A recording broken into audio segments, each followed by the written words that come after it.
కూడా మెంటల్ గా ఐసోలేషన్ లో ఉంటారు కాబట్టి, సింగిల్ గా ఉంటారు కాబట్టి ఇవన్నీ చేస్తారు. ఎంటర్టైన్మెంట్స్, మ్యూజిక్ వింటారు, ఎక్సర్సైజ్ చేస్తారు. ఎందుకంటే మజిల్ పవర్ పెంచుకోవాలి. జీరో గ్రావిటీలో మజిల్ పవర్ పెంచుకుంటే బాగుంటుంది. ఫ్రెండ్స్ తో మాట్లాడతారు, ఫ్యామిలీతో మాట్లాడతారు, ఇంకా కొన్ని రీసెర్చ్ యాక్టివిటీస్ కూడా చేస్తారు. అంటే బేసిక్ 9 నెలల పాటు వాళ్ళు ఫుడ్ ఏం తీసుకుంటారండి? అక్కడ ఫుడ్ వాళ్ళకు క్యాప్సూల్స్ ఇస్తారండి కొన్ని.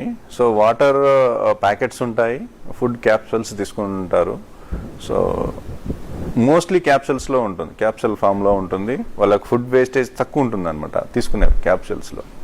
ఓకే, ఓన్లీ క్యాప్సూల్ రూపంలోనే? క్యాప్సూల్ రూపంలోనే తీసుకోవాలి వాళ్ళు. సో ఫుడ్ వేస్టేజ్ చాలా తక్కువ ఉంటుంది అనమాట. ఎందుకంటే మనకు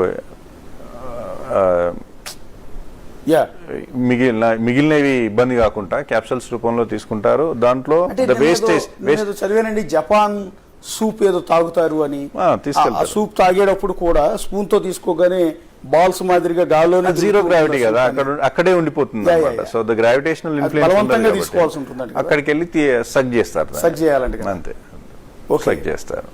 అది బేసిక్ గా ఇంకొకటి ఏదో